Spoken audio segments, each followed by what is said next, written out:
Burning Sands =RK Part 10 Ark-Lorgonia Cave Complex 15 kilometers from SIS Experimental Droid Factories. Geonosis.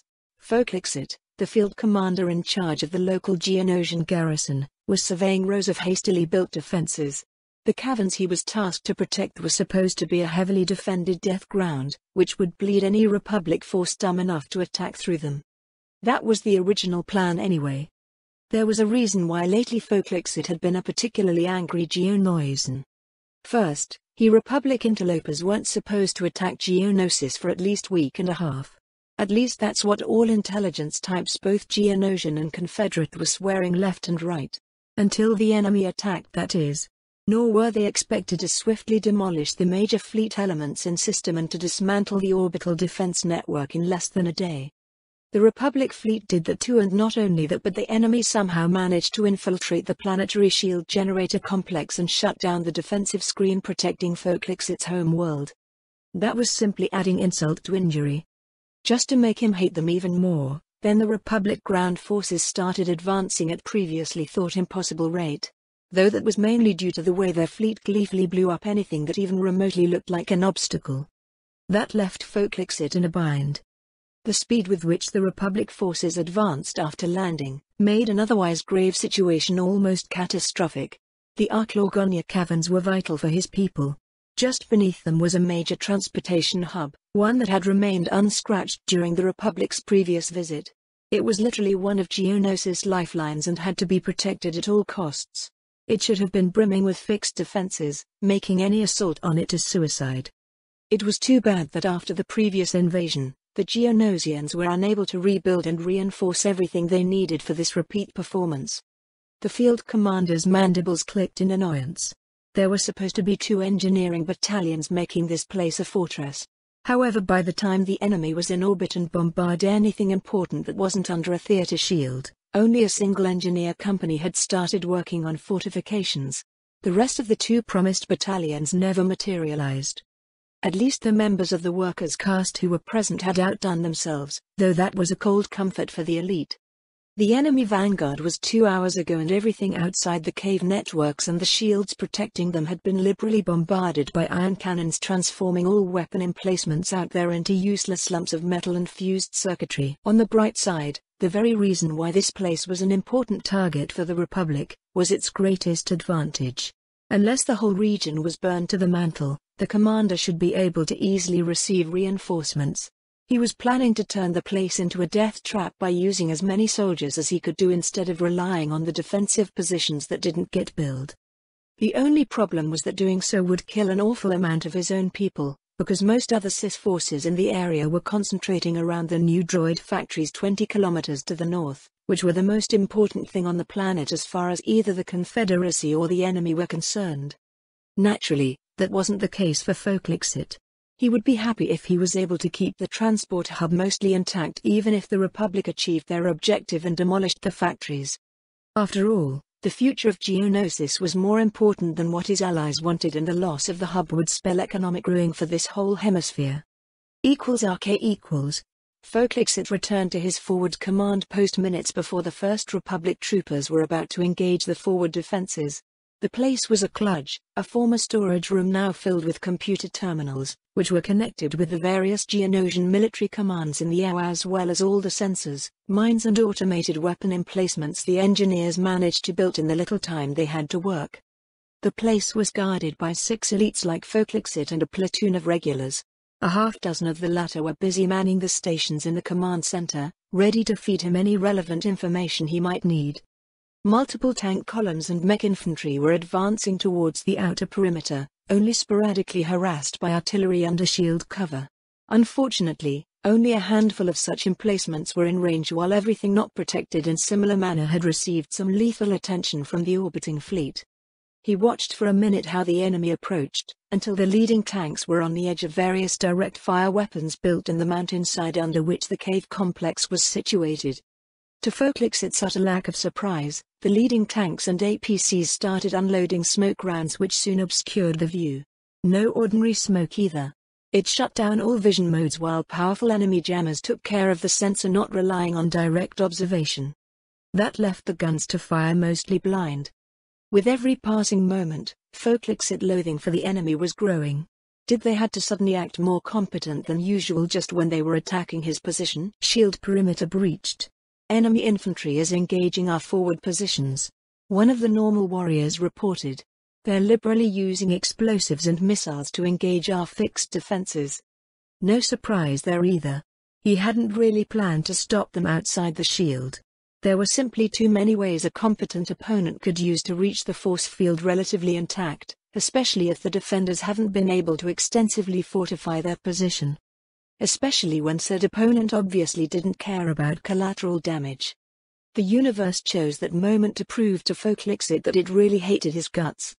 There was no warning. One moment everything was as expected, and in the next the far wall exploded inward, showering the command center with fiery pieces of burning metal and scorching stone. Folklix was thrown off his feet and slammed into the wall next to the door.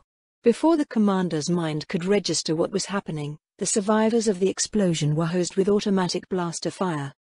Only Folklix and one of his elite guards were tough enough to survive the initial onslaught. While the commander was busy staggering back on his feet, the rest of the command post's guard detail stormed through the door only to be engaged by the attackers as they filed in. 6 of his warriors were cut down before they could engage the enemy, but then an elite plowed through the door, absorbing blaster shots on his heavy armor. The soldiers' deaths weren't in vain. They bought Folklix enough time to get up and for the med system built in his heavy armor to fill him with stimulants, strong enough to raise the dead. The commander roared in defiance while the weaponry built around his arms unfolded. His HUD sprang to life and tracked the attackers.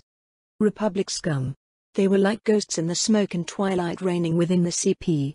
Some almost faded from view, but their outlines could still be seen writhing all the crap in the air. It was good enough. The heavy blaster around Folklix's right hand spoke and tore apart the nearest clone. The commander roared in fury and charged the enemy.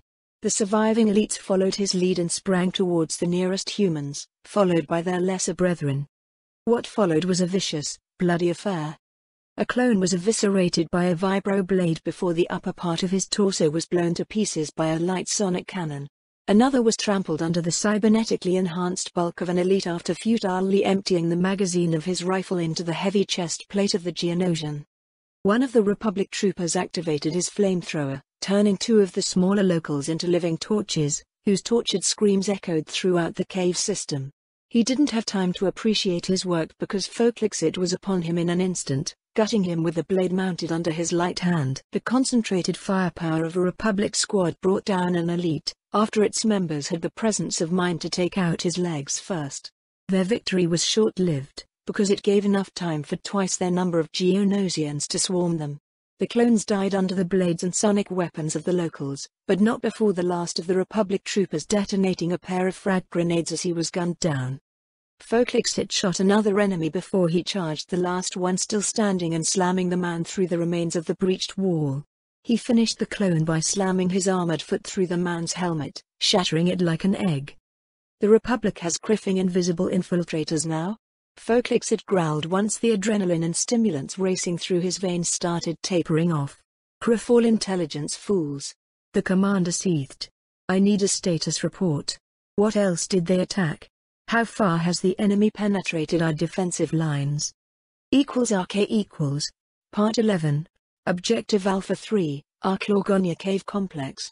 15 kilometers from Objective Alpha 1. Geonosis. Grax, suppressive fire. Sergeant Hound ordered after ducking behind a half-demolished stone pillar. He was glad that the heavy gunner heard him, because between heavy jamming and the deafening roar of the firefight, communicating was proving rather difficult. Then it became impossible as Grax slid on the ground next to the sergeant, braced his heavy repeater on his shoulder and opened fire, hosing the far end of the cavern with blaster bolts. Hound sent a few pot shots down range, while he dashed through a small open space and ducked next to one of his squad leaders, Corporal Alec. Even being shoulder to shoulder and shouting, the clones were barely able to hear themselves under the echoing cacophony of the firefight. Corporal, flank the criffing bastards while they're suppressed. Hound ordered. Alec nodded and started issuing instructions of his own. The sergeant drew a concussion grenade, removed its safety and waited for the fire team to get into position. The corporal prepared a smoke grenade, nodded and Hound threw the explosive. 2 seconds later, the clones were buffered by the shockwave of the concussion grenade. Grax and 2 squads of riflemen laid in heavy suppressing fire. Alec threw the smoke grenade, which promptly blew up, obscuring the cavern. The corporal and his men dashed forward, keeping as low as they could. Felix didn't keep his head close enough to the ground, the poor bastard. A heavy blaster bolt caught the right side of his helmet. The armored alloy bubbled like wax put under a blowtorch. The sheer kinetic force behind the strike staggered the man and probably broke his neck too, but that was superficial after his skull was already boiled by the thermal release of the hit. Fortunately, the rest of Alec's squad made it to the next row of stalactites or whatever they were called and vanished from sight as they moved to flank the enemy. "I'm out," Grax shouted as his weapon's energy pack ran dry. The firepower going down range lessened by a significant amount as he was reloading. Hound popped a smoke grenade and sent in the middle of the cave, re-establishing the temporary cover for his brothers. "Dex, Rock, get your squads ready. When Alec hits them, we're advancing. Prepare to pop smoke and lead with concussion grenades. The rest of you, suppressing fire," the sergeant ordered. Said clones shouted an "Yes, boss," and reloaded their weapons, staggering in preparation to advance behind nearby cover. The leading men of each squad had a smoke ready, with the next man holding a concussion grenade. 2 explosions shook the far end of the cave and the firefight's intensity suddenly spiked. "Go," Hound ordered. Smoke and concussion grenades rained through the cave. Once they detonated, 10 clones charged the enemy position under the covering fire from the rest of the platoon. The first 3 men were cut down by a heavy repeater, which was in turn blown to pieces by a grenade launcher. "Medic," Rock shouted, though he didn't stop firing and advancing. Then the left section of the visible enemy fortification exploded in fire and shrapnel as Alec and 1 other clone stormed the position. Hound mowed down a pair of the locals, before he had to kiss the ground as another shot at him with one of their sonic weapons. Even the very close miss sent the NCO's teeth rattling and his body shacking. Before Hound could recover, one of Dex's men cut down the large insect trying to kill him. The survivors of the 3 squads finished storming the Geonosians' positions, before the sergeant had fully recovered, giving him a decent view of how his troopers mowed down the flanked defenders. Soon enough, the rest of the platoon was there, securing the position against any unpleasant surprises and a possible counterattack, while the medics were busy tending the wounded. Hound grunted as one of the docs slammed an injector into a port of his armor and sent a stimulant cocktail racing through his veins. At least it worked, and a few seconds later his head started cleaning up. The sergeant looked around and smugly noticed that his men were doing everything by the book and Haven made any screw-up he could see. Then the NCO took a few moments to check up on the wounded, who were tended nearby. That made him wince. Taking that single position had cost him almost a third of his men in dead or wounded. For a few seconds, Hound lamented the fact that his soldiers didn't have the new armors, which would have allowed him to take the enemy strongpoint with minimal casualties if any. It was too bad that the new gear was rather limited in numbers for the time being, and most of it was being tapped for the assault on Objective Alpha 1. As far as Hound knew, there were only 2 or 3 companies with the new armor sent to take this damn complex, besides the infiltrators who were sent ahead. "Rock, Alec, merge your squads into a single unit. Pell's taking point. Once 3rd platoon arrives, we're moving in." "Consider it done, Sarge," Rock answered. "Rook, have you located any jammers?" the NCO asked one of his demo experts, who doubled as a techie. "Not yet, but considering the level of interference in this cave, one's nearby. There should be an engineering section coming with the reinforcements. They'll get it for sure if we're unable to find the damn thing," Rook answered, without looking up from a handheld scanner, which he was using to search for any presents left by the locals. "Carry on. All units, once the backup is here, replenish your ammo and prepare to advance," Hound ordered. Less than a minute later, 3rd platoon arrived, led by a Jedi of all things, one who was towering over the clones. "Good job, Sergeant." Master Mundi nodded at Hound after looking over the secured cavern. "Thank you, sir." The NCO saluted. He didn't bother asking what the Jedi was doing here. The man's assistance was going to be appreciated. Unless he ordered something dumb that would get his men killed. "I understand that your lieutenant didn't make it?" Mundi asked. "No, sir. The LTE bought it while we were passing through the shields. Han answered. At least this time the initial assault had been planned competently, diminishing as many of the enemy advantages and not hobbling his brothers by insane rows. To Hound and most clones committed to this campaign, the whole thing was a breath of fresh air. The usual criffing foolishness that killed a lot of his brothers at the start of the war was either diminished or even outright missing. There was no advancing into prepared enemy positions with minimal preparation and bombardment to diminish collateral damage. For a change, Command's concern was only for doing the job in the most efficient way, while preserving clones' lives, something that Hound had personally seldom seen since the war began. More often than not, the Jedi in overall command had been saddling the clones in his and many of his brothers' opinion, unrealistic goals or restrictions. Something that had gotten a lot of them needlessly killed. At least some of the Jedi did learn in the end, those who survived the initial campaigns anyway, and even then, it wasn't all of them. That fact made him and many clones have mixed feelings about their officers. The Jedi on average appeared to care more about their well-being than the majority of normal officers in the Army and Navy. At the same time, they were giving orders that caused needless deaths among his brothers, even if some of the Jedi were actually learning how to be officers and made less and less mistakes. The worst thing, at least in Hound's opinion, was the fact that as often as not, even Jedi who had actually learned what the criff they were doing, would issue orders that they knew would lead to more dead and wounded clones than necessary. For nebulous reasons that wouldn't have done a thing to end the war faster. The same is true for the third. Their CO ran afoul of an enemy mine. The Jed sighed, interrupting Hound's train of thought. I'm taking command of your platoon too, Sergeant. We're going to secure the upper levels of this complex and foil any attempt of breakthrough using the transport hub below us. Once that's done, we'll see what could be done about it. Let's go. The Jedi Master waved forward and led the vanguard of 3rd Platoon. We'll take point for now. 2nd Platoon, fall in. Look alive people, we have more insects to squash, Hound shouted to his men.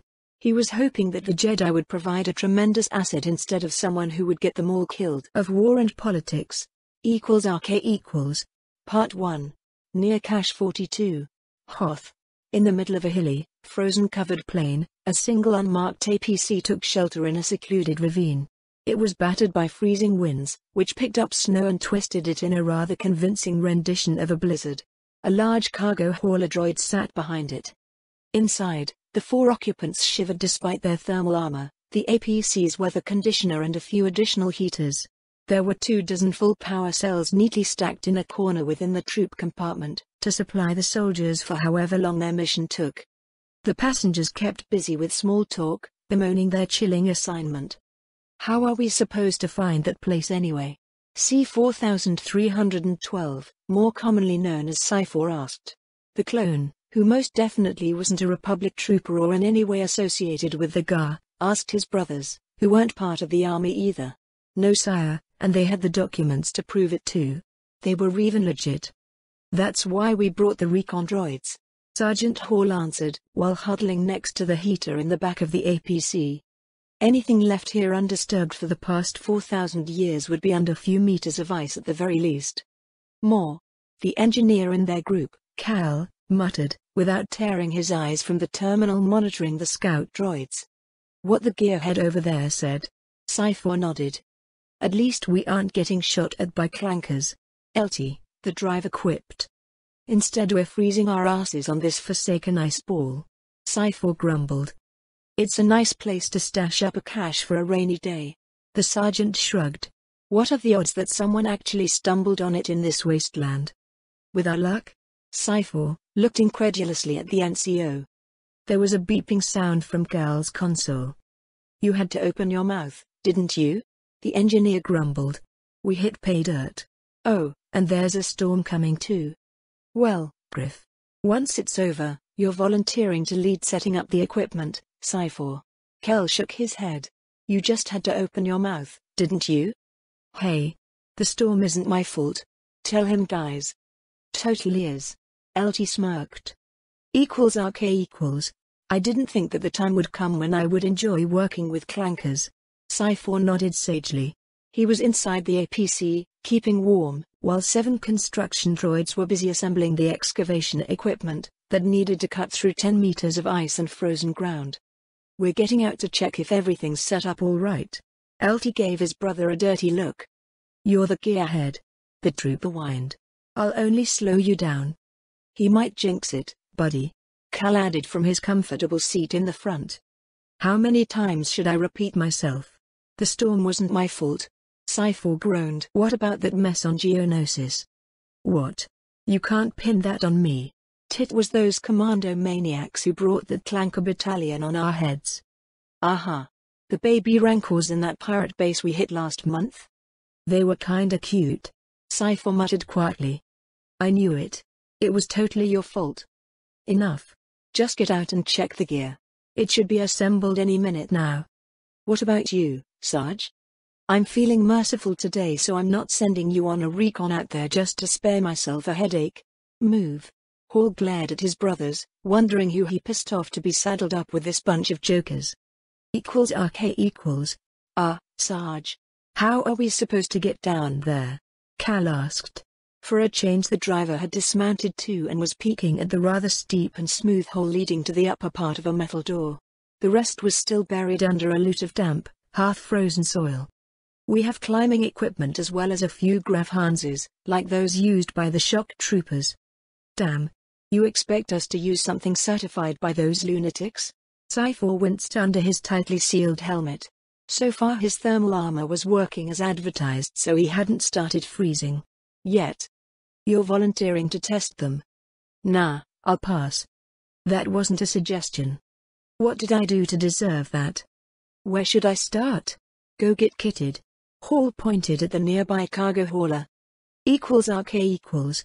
4 lost droids and a lot of improvisation later, the clones entered the underground complex. On a first look, it looked like a bust. Just a damp, dead-end corridor. That didn't deter Hall, who following his instructions went halfway to the end, turned right and tapped 4 specific places on the wall. For a few seconds nothing happened. Then a cringe-worthy grinding sound echoed in the small space. A panel slid up, revealing a camera and pair of bulky sensor pods. "Identify yourselves." Sigma 4 Beta 9 at 24,143 56,141 Gamma Delta Omega. The sergeant carefully pronounced each word and number. "Code accepted. Password is Eldar. Farseer. Password accepted. Insert key." A small opening appeared in the end of the corridor. "Here goes nothing," Hall muttered.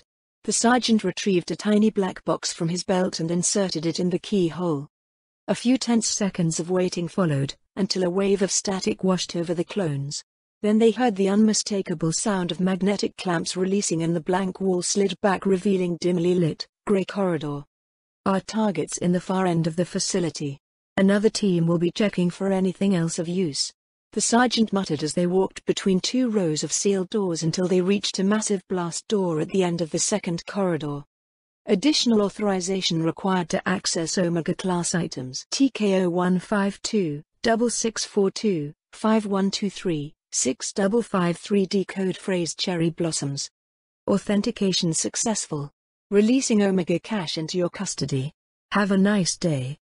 The armored door, which looked like it could shrug off multiple turbo laser shots, opened with a quiet hiss only to reveal a small room with 4 metal containers placed on a plain table. Hall had expected something grander from a chamber supposedly containing superweapons. He went to the containers and looked over the inscription on their tops. 3 of them meant nothing to him. The 4th, however, was his target. It was a simple thing. 2 letters and 2 numbers. CN12. Just to be sure, the sergeant carefully unlocked the box and looked inside. Yep. 2 rows of chips within a stasis field as well as a pair of ancient data pads. He sealed it again and waved to Cal and Cypher to pick it up. They were done with this frozen waste. =RK=. CIC, Republic Cruiser Chimera. First Assault Fleet Flagship. High orbit above Objective Alpha. Geonosis. Admiral on deck. One of the troopers guarding the cruiser's nerve center shouted when Yularen stepped out of the turbolift. "Carry on," the Admiral snapped, while anyone without something important to do was busy standing to attention. "Commodore, give me a status report." Palian nodded and pointed at the main screen. "Infiltration units are in position. We're conducting ion strikes all over the AO, while simultaneously bombarding all no-enemy positions which could be used to reinforce Objective Alpha. The assault on the hub is in progress. The Commodore pointed at a rather large mountain near the primary target. There were multiple friendly icons all around it. The diversion forces at the jump-off position and the units tagged for the main assault are ready to exploit any opening. It will have to do. Air dominance. We have a third of our remaining small craft on call as well as 6 frigates for close orbital support. It's time to see if the General's latest brainstorm is going to work. It had better. He's down there too. Bring the fleet to condition 2 and launch the reserve fighters. I want us ready for any surprises. Cut off the bombardment at my mark and keep scanning for any enemy concentrations approaching the AO. I want any local dumb enough to show his head vaporized. Yularan ordered. Mark. The rain of iron bolts hammering the shields over the Sis's new droid factories and the desert around them suddenly cut off. Once the last one slammed into the ground, 3 divisions launched smoke grenades to cover their advance towards the Separatists' defensive trenches. At the same time, 5 infiltration teams slipped behind enemy lines with their newly issued active camouflage and headed for the theater shield generators. What Yularan hoped to be the final act of this invasion had begun.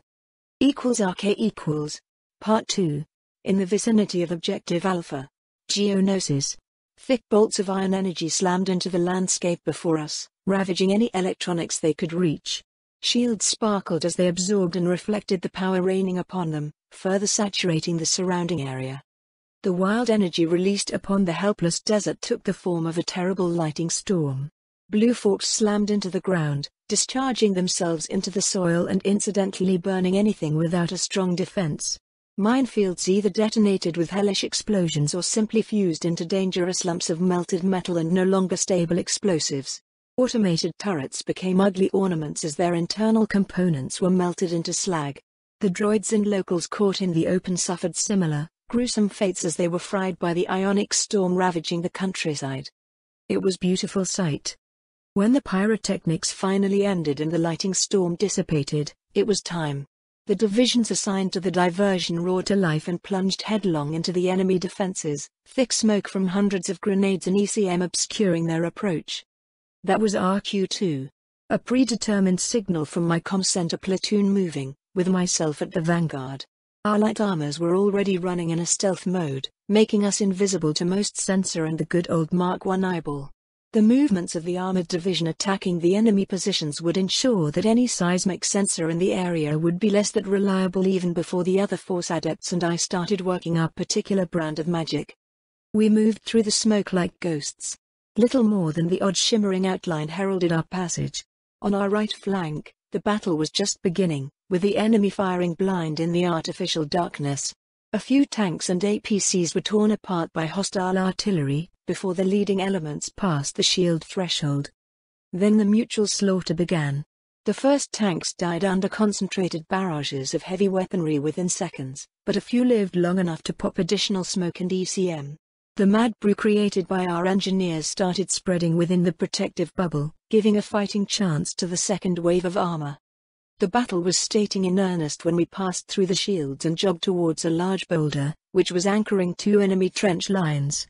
When we got close, I enhanced myself with the Force, something that was finally starting to be less painful, and reached the top in a single jump. The squad of locals who were using the place as a forward observation post never saw me coming. I landed on the nearest one, crushing him beneath my boots. Moving faster than the Geonosians could follow, I slammed my right fist in the head of the nearest still living separatist. The vibroblade built in my gauntlet extended and pierced his skull without even slowing down. In the same time I had raised my free hand and directed the Force to choke the life from his partner. The remaining pair of locals had enough time to click in surprise and start raising their weapons, before I telekinetically picked them up and slammed them into the rust-colored rock. There was no time to waste. The observer's death was going to be noticed any moment now. I went to the edge overlooking my platoon and pulled them up with the Force. They wasted no time and jumped down the other side of the rock formation, relying on the grav harnesses I insisted everyone carry. I was the last one to hit the ground. The impact made me stumble, and all that preventing my helmet from kissing the sand was Boyle's helpful arm. Griff, Using the Force to conceal us all in addition to everything else was a murderous after the stunt I pulled earlier with the battle meditation. I forced the pain and dizziness away, straightening up. I knew I wouldn't be able to keep this level of Force use for much longer, though I really needed it until we were past the front line. Go. We need to keep moving, I hissed and followed my own order. If it wasn't for the Force shenanigans I was pulling out, we would have undoubtedly have been noticed the moment I dispatched those observers. The sheer strain brought me to a near collapse, but we did get behind the front lines, and into a small crevice that as far as we could tell wasn't under active observation. Then I allowed myself to release the concealing technique and fell to my knees. General. Are you all right? Waxer sprinted to my position when he heard me fall. Do I look all right? I managed to croak, while I was patting my harness for the last dose of the drug I brewed a few days ago. It took my shaking fingers a couple of attempts, but I finally twisted off the cap, then I put the bottle down and wrenched my helmet off, becoming visible. The next thing I know was the alchemical concoction sliding down my throat, scalding my insides. A few seconds later, the shacking subsided and I could feel myself being rejuvenated. I took a deep breath of the hot desert air and put my helmet back on, before reactivating the active camouflage. Let's go, I ordered after using the Force to further cloak our movement. Hopefully the rest of the strike teams were handling their tasks better than us, because I didn't think that our luck would hold much longer. It was a miracle that the enemy wasn't already looking for us. This might have gone better. Ahsoka grumbled. The young Togruta was busy deflecting blaster bolts, while her command unloaded shot after shot in the ranks of the droids closing in on her unit. The Force clearly hated her. That's the only way she could explain the ground falling away from behind her platoon to reveal a tunnel chock full of killer robots. The only good news was that the droids were as surprised as the clones who fell in their midst, allowing Ahsoka to save a few of her men thanks to some fast thinking and the Force. Even then, 3 people were shot before they could react to finding themselves surrounded by the machines. The fact that the tunnel was sealed moments later by a thermal detonator didn't help Tano's strike team. Their cover was blown and now they were being swarmed by what suspiciously looked like a whole criffing battalion. Left flank. The lieutenant usually in charge of the platoon shouted. Of course. This is getting better and better. Ahsoka grumbled and glanced in the relevant direction. Sure enough, there were at least a score of SB droids taking them in the flank. That simply wouldn't do. Ahsoka hissed in anger, glaring after a near miss. It wasn't enough that her master went a bit mad and get a lot of people killed, before landing himself into a Bacta tank. Nope. That had to reflect on her too, making many Jedi Masters question her integrity.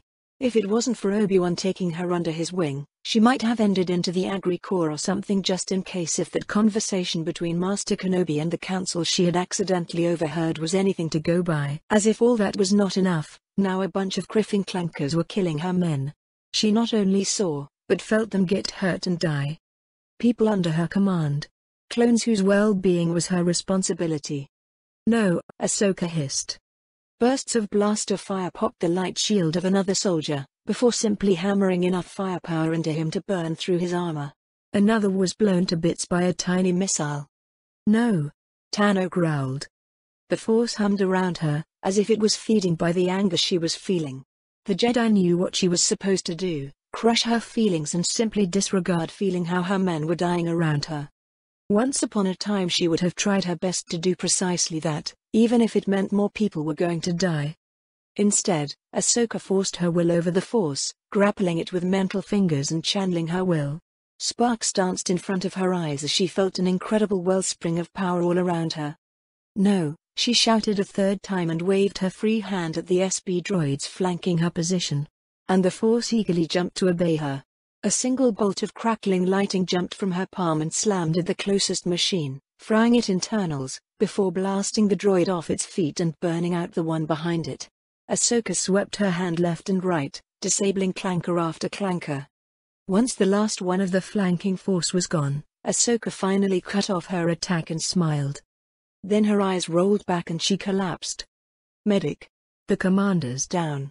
One of the clones shouted before darkness claimed Tano in her sweet embrace of war and politics. =RK=. Part 3. In the vicinity of Objective Alpha. Geonosis. It was different this time. She could feel it all as if she had been blind up to this point. Death screams. Fear. Desperation. Determination. Anger. Terror. And so much more. The force itself was alive with the emotions of the countless people fighting and dying all around her. It was supercharged by them, almost made tangible. And finally, Shakti understood. It was so obvious. So easy to lose oneself in the malice storm surrounding her.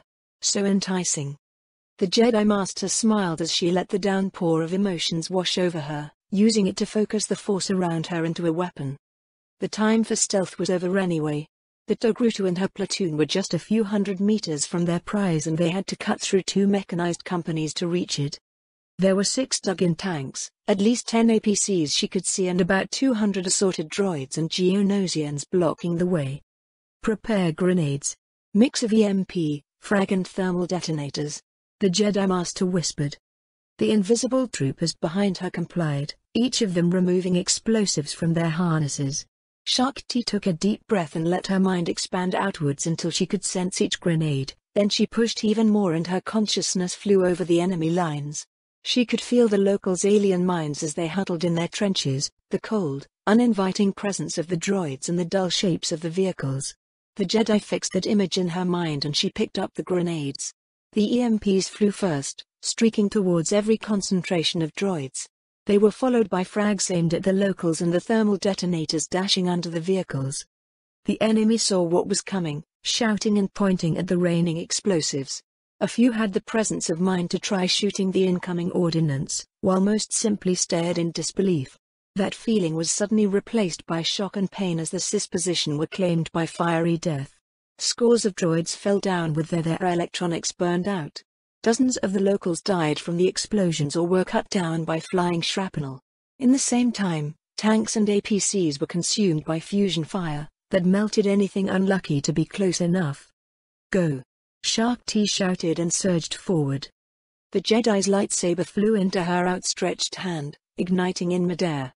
Her stealth field cut off and the energy was automatically dumped into the shield forming around her as she sprinted forward.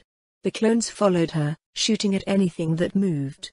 A few of the shocked survivors from the surprised attack tried to fight back and were gunned down for their trouble. The Republic's soldiers were almost through, when additional defenders sprang from around the generator. They were a mixture of SB droids and Geonosian warriors, led by a pair of massive locals, who looked closer to walking tanks than to their lesser brethren. Shakti deflected the few blaster bolts sent her way and jumped in the midst of the closest enemy group. She reflected a handful of shot while flying through the air and sent a telekinetic blast forward before she hit the ground. Her attack threw the droids off their feet, leaving them easy prey for her flashing blade. Meanwhile, the clones were hammering shot after shot in the last line of defense, cutting down the locals one after another. Grenade launchers spoke, shattering the enemy flank farthest from Shakti, while the center simply melted under the relentless barrage of blaster bolts. That left the Jedi to deal with the pair of giant locals sprinting her way.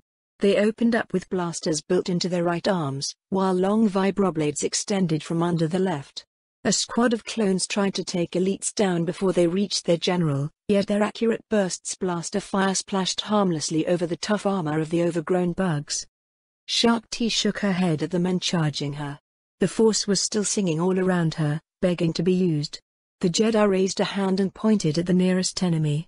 She picked him up and slammed him into his buddy, sending them both tumbling through the sands. The Jedi Master picked up the same elite and used the force to crush the life out of him.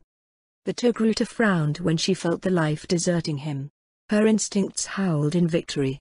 She felt sick, sweet satisfaction at taking a life through the force. It made her feel exhilaration, yet at the same time, it felt somehow wrong, off.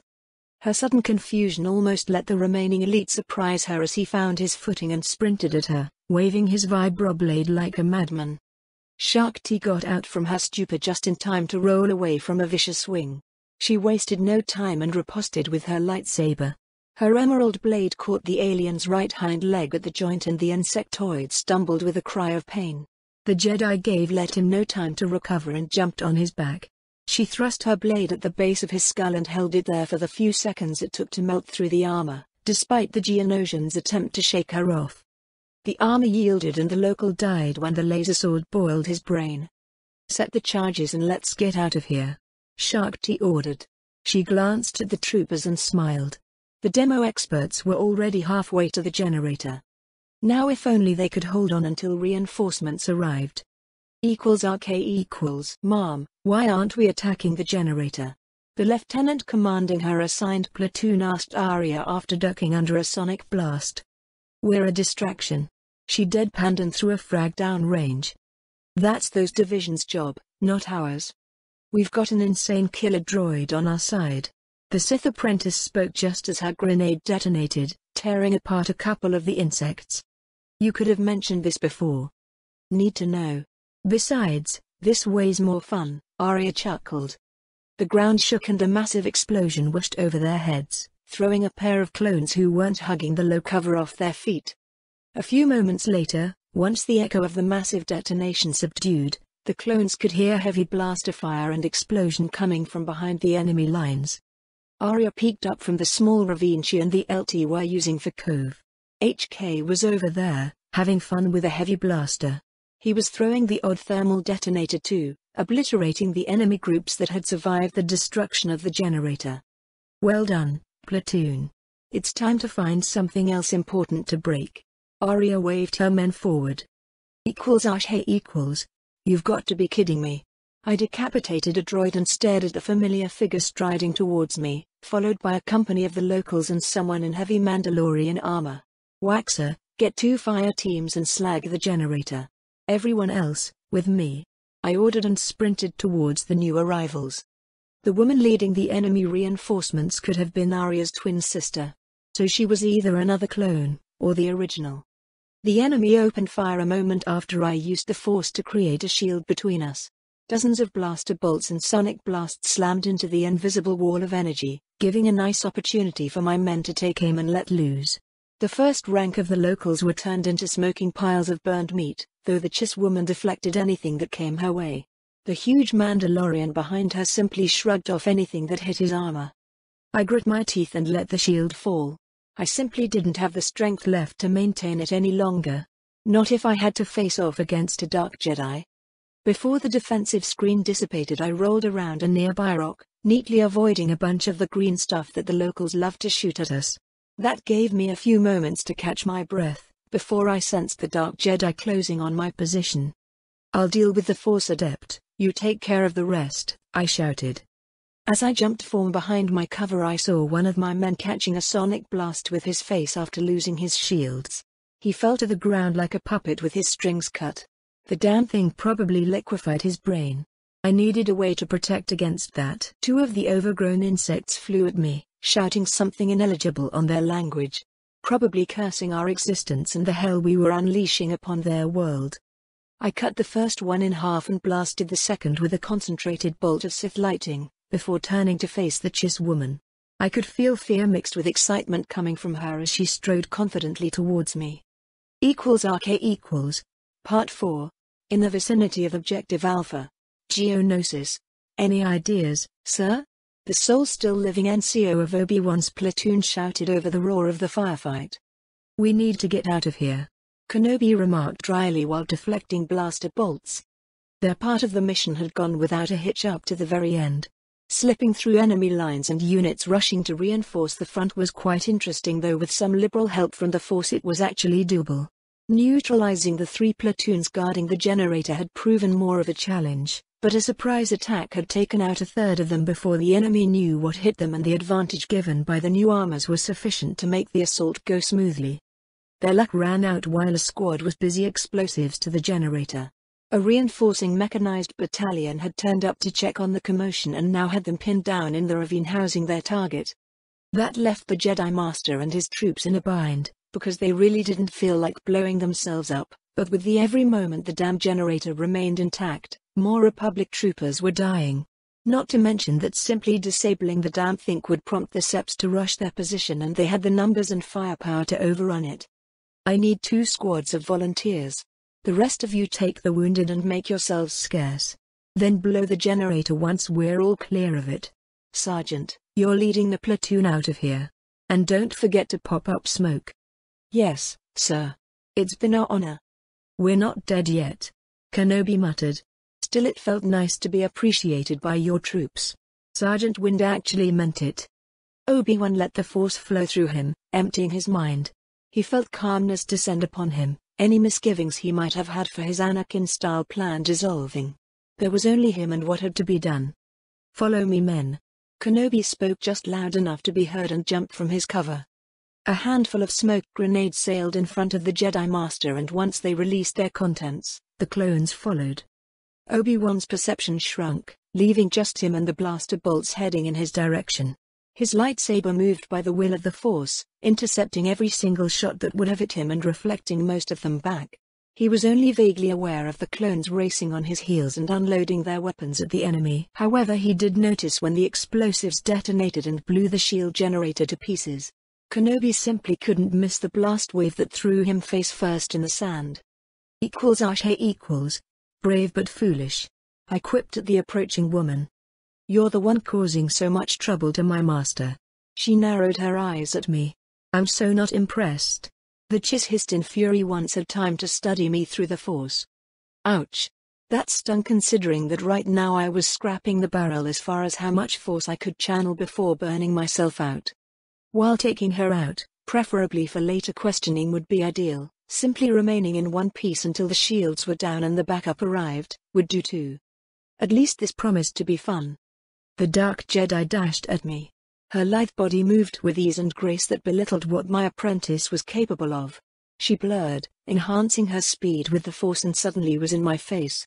I deflected a stab aimed at my chest and had to stop a telekinetic push that would have sent me off my feet by slamming my own in it.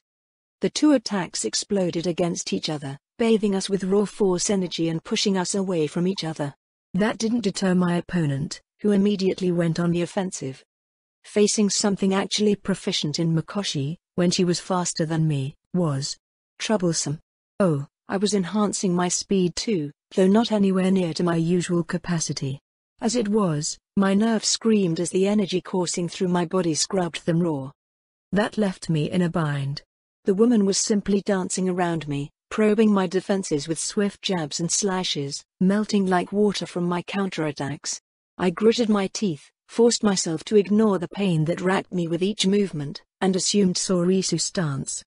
As she attacked again, I started pulling back, trading distance in an attempt to mitigate her speed advantage.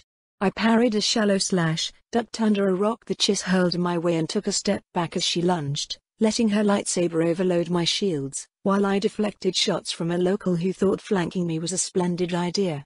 I rewarded the idiot by grabbing him with the Force and throwing him at the Chiss. She jumped, landing on the flying body, and used him as a springboard in a move that should have been suicidal, though in fact it turned out to be anything but. While in midair, she sent another Force blast my way, forcing me to counter it or find myself on my back, open for a coup de grace. Her attack did its job, staggering and keeping me in the same position as she descended upon me. I roared in pain and anger as I gathered the dissipating energy around me and sent it at the Dark Jedi just before she could slam her saber into me. She was thrown back like a leaf picked up by a gust of wind, though that didn't stop the Chiss from throwing her lightsaber at me. I battered the blade aside, swaying on my feet. Accessing the Force was turning from touching a live wire into something akin to molten metal running up and down my veins. I had obviously underestimated how much I had recovered from the stunt with the battle meditation. The smart play here would be to call a retreat and kill the criffing woman another day. I was too pissed off and enraged by the pain to contemplate running away. Instead, I pulled the closest of the locals towards me, and before the insectoid could react, I grabbed his face. The Force surged through me as I drained his life force, giving myself a brief moment of respite. The soothing caress of the stolen energy was a cool balm over my raw nerves. The Chiss recovered, while I took a brief time out to rejuvenate myself. She reclaimed back her weapon too and was sprinting towards me. I threw the desiccated corpse of the Geonosian I was holding at her and swiftly followed it. The Dark Jedi simply plowed through it by surrounding herself in the Force, turning it into little more than dust and chunks of brittle bone. She was upon me a second later, trying to cut my throat with a precise strike. My blade barely deflected the attack. In the same time I thrust my palm at her and channeled as much force as I could into a lightning bolt. I saw red and screamed in agony, while the woman was bowed back under the onslaught, her screams merging with mine. The force was shouting too, though I simply couldn't respond in time to the warning. Blaster bolts hammered down my shield and slammed into my side, interrupting my attack. The armor barely held, though the thermal transfer seared my skin below it. A stream of liquid fire followed, though I was somehow able to gather enough force to start pushing against it. The flames curved around invisible barrier, though even then they licked around it, blackening my armor. Using the last vestiges of the force, I jumped back just in time to avoid being turned into a human torch. I landed badly and only the armor locking in place prevented me from twisting my ankle. I hissed in pain and triggered the prototype medical system that was built in my and few of the other armors. Seconds later, a cocktail of painkillers and stimulants filled my bloodstream. They were strong enough to raise the dead, as the sudden surge of energy I felt could testify. That done, I looked around. The man in Mandalorian armor was carrying the chiss away and the remains of the locals were busy covering them while they were pulling back too. I frowned. There were a lot of them. Retreating simply made no sense. Then I heard the unmistakable whine of iron engines. Very many of them. I glanced up and grinned like a loon. The sky was chock full with fast approaching dots. I could barely make the hundreds of torpedoes and missiles racing down in front of them.